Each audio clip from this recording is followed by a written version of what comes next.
Well, Georgia farmers have a new way to get their product in front of consumers.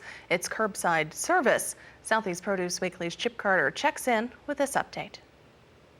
We've heard of pop-up stores. We've heard of pop-up restaurants. Now in Georgia, we're looking at pop-up mini farmers markets. It's the Georgia Grown to Go program. I talked with Georgia Commissioner of Agriculture, Gary Black, for this update. Now, through just a number of tangents and different places we've gone since that first meeting with Mayor Tumlin, we've got these things popping up everywhere, and we're really going to move some Georgia grown produce this year in a very creative way, and then get there to interact with the consumer. We're talking about thousands and thousands and thousands of mixed produce boxes that consumers will say, that's what I want. I can participate. I might buy a box for somebody that's a little less fortunate than me, so the food banks benefit and Georgia producers benefit. Georgia grown demand, Georgia grown consumers meeting with a Georgia grown farmer, and you solve that demand problem pretty quickly, and it's good for everybody.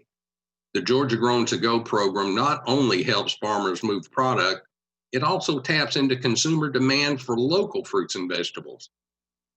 The momentum is only going to pick up, in my opinion, with respect to, a fair amount of the consumer base wanting to know more about their food, wanting to make sure that they have that their retailers are focused on when Georgia grown produce, when American produce is available, that's what we prefer.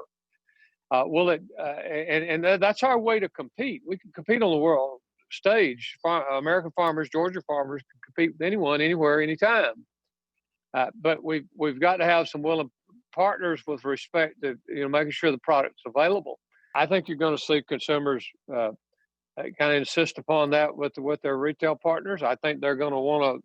I think our markets are going to be more popular than ever, and I think this brand is going to be even more recognizable when we settle into this new normal than ever before. Florida farmers with crops destined for schools and restaurants took a beating this spring to the tune of $500 million. Georgia growers have been anxiously watching to see if markets would develop for their products this spring. We're not going to be able to replace all of what's going to be lost in food service, but we're blessed here that we've taken aggressive steps in trying to control this disease. We're opening back up. Demand is up at the grocery store, so we've got to keep that pipeline full. But if we can do some of these additional activities, it will move some product, but it's also going to move the heart of the consumer, I think. And I think that's where we've got to get to for long-term stability. Crisis often spurs innovation, and that innovation often outlasts the crisis. Black believes that will be the case with the Georgia Grown to Go program. Reporting from home, I'm Chip Carter from SoutheastProduceWeekly.com, reporting for RFD-TV. Thank you very much, Chip. And of course, go online to GeorgiaGrown2Go.com. That is GeorgiaGrown2Go.com for a list of upcoming curbside opportunities that can help support your local farmers.